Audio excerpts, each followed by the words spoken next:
Welcome back to our YouTube channel, Powerpoint Again. Today we discuss about a very important topic related to Assam Boiler first class and second class examinations.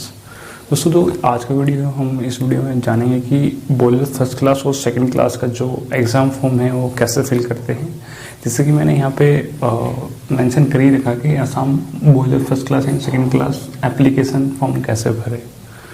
तो दोस्तों सारी चीज़ें जानेंगे इसमें कि क्या क्या अटैचमेंट्स लगनी है, किस तरीके से जो first class and second class का फॉर्म फिलअप करना है। और आप लोगों को मैं बताना चाहूँगा कि इसकी लास्ट डेट क्या है, 12 नवंबर है। आप 12 नवंबर तक ही जो एप्लीकेशन फॉर्म है आसाम बोर्ड में सबमिट कर सकते हो। आफ्टर दैट आपकी एप्लीकेशन कंसिडर नहीं की जाएगी। सो दैट यदि आपने फॉर्म फिलअप कर लिया तो वेल एंड गुड। यदि आपको लगता है कि कहीं पे कुछ एरर्स हो सकते हैं तो आप जो भी मैं बताऊंगा आप उससे कंपेयर कर सकते हैं, तो अपना एग्ज़ाम फॉर्म क्या है आप करेक्ट कर सकते हैं। यदि दोस्तों अभी आपने नहीं भरा है तो आप ये वीडियो देखकर भी भर सकते हैं, क्योंकि काफ़ी सारी चीज़ें स्टेप टू स्टेप में एग्ज़ाम फॉर्म को मैं फिल करना बताऊंगा। यदि दोस्तों यदि आप इस चैनल पर के माध्यम से मुझे पहली बार देख रहे हैं तो आपसे रिक्वेस्ट करना चाहूँगा, इस प्लेटफॉर्म पर मैं पावर प्लांट ऑपरेशन और मेंटेनेंस से लेकर काफ़ी टेक्निकल वीडियो बताना रहता हूँ, जो कि आपके आने वाले करियर ग्रोथ के लिए काफ़ी हेल्पफुल होते हैं। दोस्तों अभी तक आपने सब्सक्राइब नहीं किया तो प्लीज़ इस चैनल को सब्सक्राइब कर दीजिए, और यदि वीडियो को लाइक नहीं किया तो वीडियो को लाइक कीजिए, क्योंकि आगे चल के काफ़ी इम्पोर्टेंट इन्फॉर्मेशन होने वाली है, ताकि आप बीच में उससे स्किप नहीं कर दो। तो दोस्तों चलिए चलते हैं, मैं आपको एग्ज़ाम फॉर्म पे लेके चलता हूँ, किस तरीके का एग्ज़ाम फॉर्म है और किस तरीके से इसको फिलअप करना है। ये सारी बातें मैं आगे चलकर आपके साथ डिस्कस करूँगा। दोस्तों चलिए चलते हैं मेरे वाइट बोर्ड पे, जहाँ पे मैं आपको step to step exam form को फिलअप करना आपको बताऊँगा। चलिए दोस्तों चलते हैं। दोस्तों जैसे कि हम अपने एप्लीकेशन फॉर्म पे आ गए हैं, जो कि बॉयलर फर्स्ट क्लास और सेकेंड क्लास के लिए भरा जाएगा। तो दोस्तों ये आपको पता होना चाहिए कि जो बॉयलर फर्स्ट और सेकेंड क्लास के लिए जो भी एग्ज़ाम फॉर्म है वो क्या है, जो एप्लीकेशन फॉर्म है वो क्या है, एक ही भरा जाएगा। ये नहीं है कि इसके लिए बॉयलर फर्स्ट क्लास के लिए अलग होगा या फिर सेकेंड क्लास के लिए अलग होगा। तो दोस्तों ये एग्ज़ाम फॉर्म है, यही बॉयलर फर्स्ट क्लास को भरना है और यही सेकेंड क्लास को भरना है। तो दोस्तों जैसे कि लिखा हुआ कि application form certificate of competency as boiler attendant class 1 and class 2, ये इसका पार्ट 1 है। तो दोस्तों जैसे कि इन्होंने मेंशन कर ही दिया यहाँ पे कि बॉयलर फर्स्ट क्लास और सेकेंड क्लास के लिए क्या है, यही एग्ज़ाम फॉर्म अब आपको लोगों को भर के भेजना है। तो दोस्तों ये इसका फॉर्म नंबर ए है। तो दोस्तों फॉर्म नंबर को ए को किस तरीके से भरा जाएगा आप ये देख लीजिए। जो सबसे पहले नंबर 1 पॉइंट है उसमें नेम इन फुल। तो दोस्तों जो आपका नाम है, जैसे कि आपके आधार कार्ड पर जो मेंशन है आप वही नाम लिखिए, क्योंकि फिर आगे चल के आपको ऑथेंटिकेशन करने में क्या है, आगे चल के काफ़ी परेशानी का सामना करना पड़ सकता है, क्योंकि काफ़ी सारे लोगों को ऑथेंटिकेशन करने में प्रॉब्लम आती है जब वो कभी जॉब चेंज करते हैं या फिर उनका जो सर्टिफिकेट है वो दोबारा से अटेस्टेड करना होता है। उनको जब वो अपनी आईडी दिखानी पड़ती है तो क्या है वो उसमें ऑथेंटिकेशन में क्या है प्रॉब्लम आती है। तो दोस्तों जो आपका आधार कार्ड पे जो आपका नाम मेंशन था आप उसी तरीके से भरें, ताकि आपको जब आपको सर्टिफिकेट आएगा तो आपको इन फ्यूचर क्या है आपको ऑथेंटिकेशन करवाने में क्या है आपको परेशानी ना हो। तो आपको एज पर आधार आपको यहाँ पे लिखेंगे तो वो काफ़ी बेटर रहेगा। आपको यहाँ पे फुल नाम है तो आपको मैं रिकमेंड करना चाहूँगा कि आप इसको पूरा कैपिटल लेटर में भरें, वो काफ़ी क्योंकि जो फॉर्म जो चेक करते हैं उनको काफ़ी आसानी रहती है, और एक जो फॉर्म फिलअप किया तो उसका एक अच्छा फीडबैक भी जाता है, तो क्या है कैंसिल होने के चांसेस काफ़ी मिनिमम हो जाते हैं। तो जो फर्स्ट ऑप्शन है उसमें क्या है आपको फुल नेम लिखना है अपना। सेकंड है आपके फादर का नेम जो आपके आधार कार्ड में गिवन है वो लिखिए। तीसरे नंबर पर लिखना है नेशनलिटी, आपको इंडिया लिखना पड़ेगा। फोर्थ में date and place of birth, आपको अपनी डेट लिख देनी है, डेट ऑफ बर्थ, और स्लैश करके क्या है आपका बर्थ कहाँ है, बिहार, पटना, राजस्थान, पंजाब, हरियाणा आप लिख सकते स्लैश करके। और फिर है आपका परमानेंट एड्रेस, आपको परमानेंट एड्रेस क्या है, परमानेंट एड्रेस पे आप अपना जो आपका बर्थ प्लेस है आप वहाँ का एड्रेस दे सकते हैं। आइडेंटिफिकेशन मार्क कि भाई आपको कैसे आपकी बॉडी पे कोई ऐसा मार्क जो आपको आइडेंटिफाई कराता हो, तो इसमें क्या है आप ले सकते हैं at cut mark at hand कि भाई कट मार्क हैंड पे जो आपकी बॉडी पर हो आप वो लिख सकते हैं। 7th पॉइंट में हाइट एंड वेट।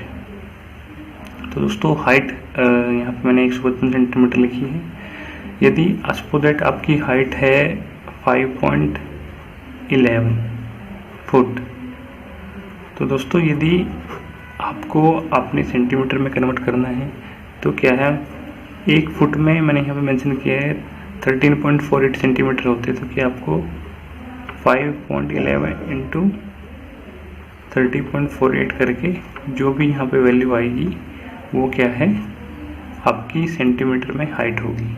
तो सपोज दैट यहाँ पे आया 155, तो मैंने क्या है यहाँ पे 155 क्या है मैंने हाइट यहाँ पे मेंशन कर दी। यदि आपको नहीं पता तो आप क्या है 1 फुट में जो 13.48 सेंटीमीटर होते हैं उसको मल्टीप्लाई करके आप यहाँ पे सेंटीमीटर में अपनी हाइट लिख सकते हैं। तो वेट क्या है, वेट यहाँ मैं लिख देता हूँ 75, जो आपका वेट है वो आप यहाँ पे लिख सकते हैं। कॉन्टेक्ट नंबर है अपना मोबाइल नंबर, तो आप जो वर्किंग में है आप उसको लिखना है। आपकी ईमेल आईडी क्या है, ईमेल आईडी आपको यहाँ पे मेंशन कर देनी है, जो आपकी वर्किंग ईमेल आईडी हो आपको वो लिख देनी है। और अभी नेक्स्ट है 10th पॉइंट में इन्होंने पूछा है कि whether appeared in any previous examination, कि आपने पिछले इससे पहले कभी एग्ज़ाम में अपीयर किया बोले फर्स्ट सेकेंड या एक्स क्लास में। यदि नहीं है तो नो लिख दीजिए, यदि यस है तो आपने कौन से उसमें किया था, सपोज दैट होशियारपुर पंजाब में आपने बोले फर्स्ट क्लास सेकेंड क्लास किया था, तो क्या है आपको वो मेंशन कर देना है। क्योंकि यदि आपने अपीयर किया है तो क्या है इसमें वो समझेंगे कि भाई आपने भी पहले भी किया है और आपने इस फॉर्म को अच्छी तरीके से भरा हुआ, क्योंकि आपका पास एक्सपीरियंस है इस एग्ज़ाम्स को देने का। तो क्या है वो इतना थोड़ा सा अपन का टाइम मिनिमाइज हो जाता है इसको चेक करने के लिए, क्योंकि आपने ऑलरेडी पहले भी दिया है तो आपको सारी चीज़ें पता है इसके बारे में। तो 12th पॉइंट में उन्होंने बताया है कि भाई चालान नंबर। दोस्तों जो आपने चालान बनाया है, जो भी इनकी जो टेरिटरी आसाम टेरिटरी के रिगार्डिंग जो उन्होंने डीडी मांगा है, आप यदि बैंक से बनाएंगे तो आपको जो डिटेल्स है आपको यहाँ पे सबमिट करनी पड़ेगी, किस डेट को बनाया था। जो फर्स्ट क्लास के लिए है वो 500 रुपये का बनेगा, और जो सेकेंड क्लास के लिए वो 300 का बनेगा। यदि आपने बैंक से नहीं बनवाया हो, यदि बैंक से नहीं बनाया है तो क्या है आपको ऑनलाइन ये जो वेबसाइट है www.assam.egras.govit.in, आप इस पर जाकर भी क्या है अपना चालान बना सकते हैं। तो दोस्तों ये था ये जो मैंने 12th पॉइंट बताया है, इसमें से आपका कोई भी एरर हो तो आप हमें बता सकते हैं। अभी जो सेकंड पार्ट है इसका पार्ट ए कंप्लीट होगा। पार्ट ए का सेकंड पार्ट है particulates of all certificate submitted. आपको यहाँ पे क्या है जो आपके एजुकेशंस है, जो आप बोले फर्स्ट क्लास के लिए मांगा है, जो सेकंड क्लास के लिए मांगा है, वो क्या है वो पार्टिकुलेट्स आपको क्या है यहाँ पे मेंशन करने हैं। सपोज दैट यहाँ पे क्या आएगा जो आपके एजुकेशन सर्टिफिकेट्स है, जैसे कि नंबर ऑफ द सर्टिफिकेट, जो आपकी जो मार्कशीट है 10th की या 12th की, उसका रजिस्ट्रेशन नंबर आएगा, और कौन सी क्लास का है, क्लास मैंने यहाँ मेंशन कर दिया, आप 12th लिख सकते हैं या फिर सीनियर सेकेंडरी लिख सकते हैं। प्लेस ऑफ इशू आपने सपोज हरियाणा से की है तो यहाँ पे भिवानी आएगा। डेट ऑफ इशू जो भी सर्टिफिकेट है उस पर डेट मेंशन होगी, वो डेट आपको लिखनी है June 2008। Suppose that if at any time suspended और cancel and if so state by हुम।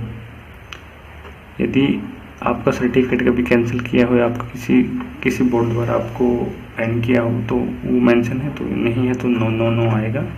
और यहाँ पे नीचे क्या है इसके नीचे जाके जो ये है सिग्नेचर, आपको यहाँ पे अपने एप्लीकेशन के सिग्नेचर को कर देने हैं। इसमें से मैं ये फोटो वाला सेक्शन आपको बताना भूल गया हूँ, लेकिन ये काफ़ी इम्पोर्टेंट है। इसमें आपको एक रिक्वायर्ड डायमेंशंस की जो फ़ोटो है, आपको वो डायमेंशंस आगे मैं आपको बताऊंगा चल के कि वो डायमेंशंस का फ़ोटो आपको यहाँ पे लगाना है। और फोटो के रिगार्डिंग कुछ पॉइंट्स हैं जैसे कि आपको यहाँ पे आप फ़ोटो लगाएंगे, तो फ़ोटो के बैक साइड में क्या है, आपको अपने एम्प्लॉयर, आपकी कंपनी का स्टैंप आपको अटेस्टेड कराना है। और जैसे ही आप यहाँ पे अपना फ़ोटो लगाओगे तो दोस्तों वो उसके नीचे आपको सिग्नेचर करने हैं, सेल्फ अटेस्टेड होगा। जैसे कि ये फ़ोटो है और ये नीचे है, तो क्या इस तरीके से आपको साइन करना पड़ेगा ताकि फ़ोटो पे भी वो सिग्नेचर आए। ये एग्जाम फॉर्म का पार्ट 3 है, list of testimonials and statement of services. आपको यहाँ पे अपना वर्क एक्सपेंस मेंशन करना है जो कि आपने पास कंपनी से अर्न किया है। तो इसमें क्या है, इसमें सीरियल नंबर ऑफ टेस्टिमोनियल्स की, जैसे कि आप अपने जो रिक्वायर्ड फॉर्मेट है एक्सपेंस सर्टिफिकेट का, उस तरीके का सर्टिफिकेट जब अपने HR से लोगे या फिर अपनी कंपनी से लोगे तो वो क्या है, वो टेस्टिमोनियल्स का एक सीरियल नंबर देते हैं। सो दैट यहाँ पे है 01 एक्सपेंस 2021, मैंने ऐसे ये सीरियल नंबर लिखा है। तो आपके जो भी एक्सपेंस सर्टिफिकेट पे यहाँ पे कॉर्नर पे या फिर कहीं पे मेंशन किया हो तो आपको लिखना है। डेट ऑफ टेस्टिमोनियल्स, जहाँ जिस डेट को उस एक्सपेंस सर्टिफिकेट आपका रेज हुआ है आपको वो लिखना है।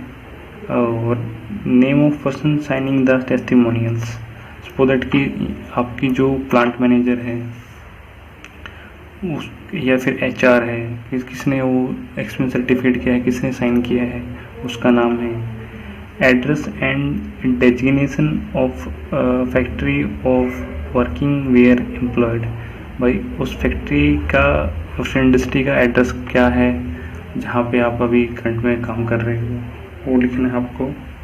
और आगे है number, type and heating surface of boiler working हो, आप कौन से बॉयलर पे काम कर रहे हो उसकी डिटेल्स है। सपोज यहाँ पे है नंबर क्या है, उसका रजिस्ट्रेशन नंबर क्या है, किस तरीके का नेचुरल सर्कुलेशन है, हीटिंग सरफेस क्या है, मान लेते 14,000 स्क्वायर मीटर है, और कैपेसिटी की है यहाँ पे 125 TPH कैपेसिटी है। डेट ऑफ कमिटमेंट, आपने कब वहाँ पे जो अप्लाई की, जो अभी करंट में आप कहाँ पे काम करें, आपने वो कंपनी कब ज्वाइन की। डेट ऑफ टर्मिनेशंस, यदि आप करंट में काम कर रहे हो उससे बाद में यदि काम कर रहे हो तो वहाँ पे क्या डेट ऑफ टर्मिनेशन आएगा। तो कितने साल का एक्सपीरियंस है, ईयर, मंथ और डेट। सो दैट आपने 3 साल 8 महीने और 11 दिन का आपका एक्सपीरियंस है, तो क्या है टोटल सर्विसेज आएगी 3 ईयर 8 मंथ 10 डेज। तो इस तरीके से आपको फिल करना है। यदि आपका करंट में कम एक्सपीरियंस है, यदि पास्ट में है, तो क्या है इसको क्या है आपको डेट ऑफ टर्मिनेशन लिखनी पड़ेगी और टोटल एक्सपीरियंस इस तरीके से आपको यहाँ पे मेंशन करना होगा। और बाद में क्या है आपकी जो ऑफिशियल सिग्नेचर है आपको यहाँ पे सिग्नेचर कर देने हैं। तो दोस्तों ये तो इसके पार्ट 1, 2 और 3 यहाँ पे कंप्लीट हो गए। अभी जो आगे है, आगे में क्या है, जो कैंडिडेट ने जो भी पार्ट 1, 2, 3 में जो भी इंफॉर्मेशन दी है उसके लिए एक डिक्लेरेशन है कि भाई जो भी मैंने पार्ट 1, 2, 3 में जो भी एक्सपेंस डिटेल्स या फिर मेरी टेस्टिमोनियल्स है या मेरा एजुकेशन सर्टिफिकेट है, जो भी मैंने प्रोवाइड की है वो मेरे बिहाफ पे ट्रू है, उसमें कोई भी एरर नहीं है, कोई भी फास्ट स्टेटमेंट मैंने नहीं दी है।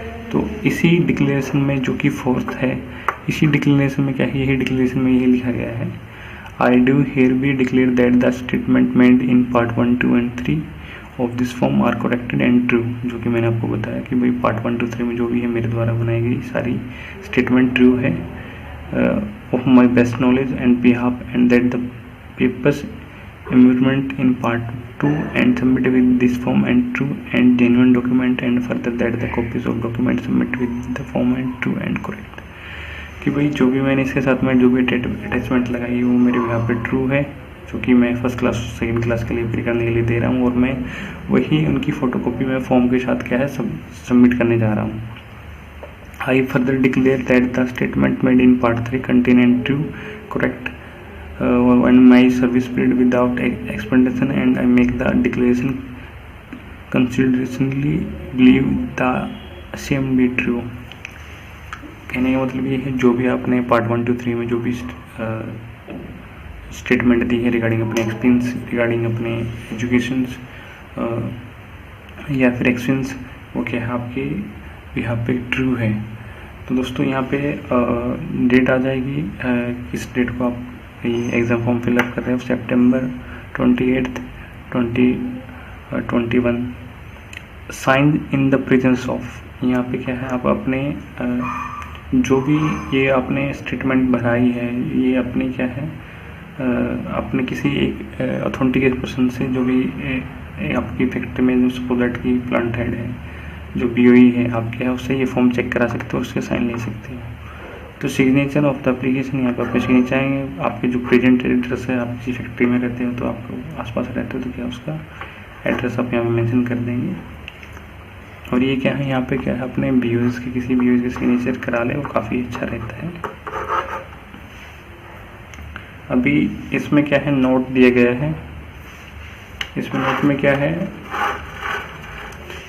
Every application must be accompanied with original challan for S 500 remitted in the territory in Assam. भाई जो भी जिसकी भी जो चालान है वो 500 का या फिर 300 का है, वो क्या है यदि आप ऑनलाइन कर रहे हो तो उसकी जो रिसिप्ट आएगी आपको रिसिप्ट साथ में देनी है। 2 copy of recent bust photograph of application, जो मैंने पहले जो फ़ोटो के बारे में बात की 50 mm x 65 mm पे।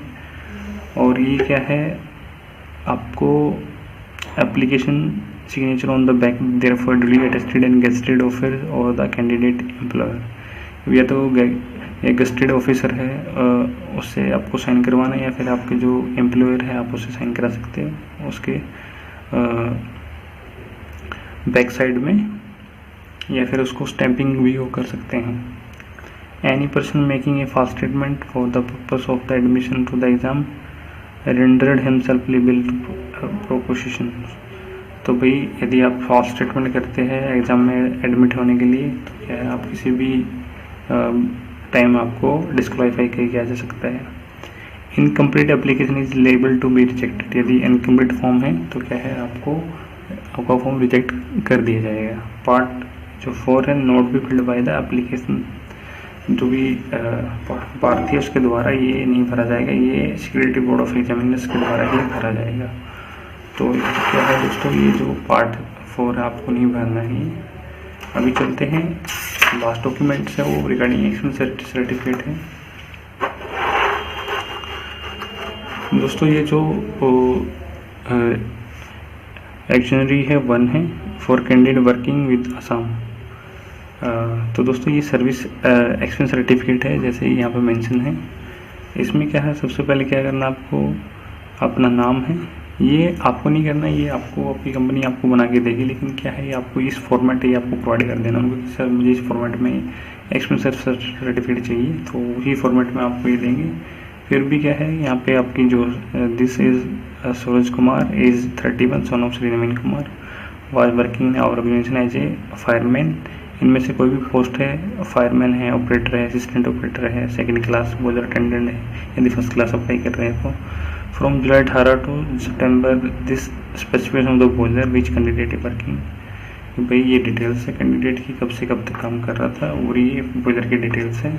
रजिस्ट्रेशन नंबर क्या है, कब प्लांट चालू हुआ था, कमीशन हुआ था, कब रजिस्टर्ड हुआ था, वर्किंग प्रेशर कितना है, हीटिंग सरफेस कितना है, और क्या है किस टाइप का बॉयलर है, नेचुरल सर्कुलेशन है। He bears good conduct and character this certificate is issued to Shri Suraj Kumar append the first class attendant examinations. और ये क्या है, जो भी आपके ऑथराइज पर्सनल होंगे तो क्या है वो उसको साइन कर देंगे, अपने डिटेल्स देंगे, ईमेल आईडी और कहाँ पे है। तो ये है जो वर्किंग सर्टिफिकेट है, इस तरीके से आपका वर्किंग सर्टिफिकेट आपको बनेगा। दोस्तों ये सारी बातें थी कि जो कि आपको किस तरीके से जो फर्स्ट क्लास और सेकेंड क्लास का फॉर्म आपको भरना है। यदि अब इसके साथ साथ क्या है आपको और भी लगता है कि भाई कुछ मुझे पूछना है रिगार्डिंग किसी टेस्टिमोनियल्स के रिगार्डिंग आपको पूछना है, तो आप मुझे नीचे कमेंट सेक्शन में कमेंट करके मुझे सजेस्ट कर सकते हैं। दोस्तों आज के लिए इतना ही काफ़ी। यदि फिर भी आपको लगता है कि कुछ क्वेरी रह गई है तो नीचे कमेंट सेक्शन में बताइए, ताकि मैं उस पर जल्दी आपको अपडेट कर सकूँ। दोस्तों आज के लिए इतने काफ़ी, फिर मिलेंगे अच्छी टेक्निकल वीडियो के साथ। तब तक हमारे साथ बने रहिए। जय हिंद, जय भारत, स्वस्थ रहिए, सुरक्षित रहिए। Bye bye, take care. Thanks for watching this video. Don't forget to subscribe this channels, क्योंकि इस चैनल्स को आपको सब्सक्राइब कर लेना चाहिए, क्योंकि इस चैनल पर मैं पावर प्लांट ऑपरेशन और मेंटेनेंस से लेकर वीडियो बनाता रहता हूं, जो कि आपके आने वाली करियर ग्रोथ के लिए काफ़ी हेल्पफुल हो। यदि आपने अभी तक सब्सक्राइब नहीं किया तो प्लीज़ नीचे सब्सक्राइब बटन पर क्लिक करके इसको सब्सक्राइब कर लीजिए और बेल नोटिफिकेशन को दबाना मत भूलिए।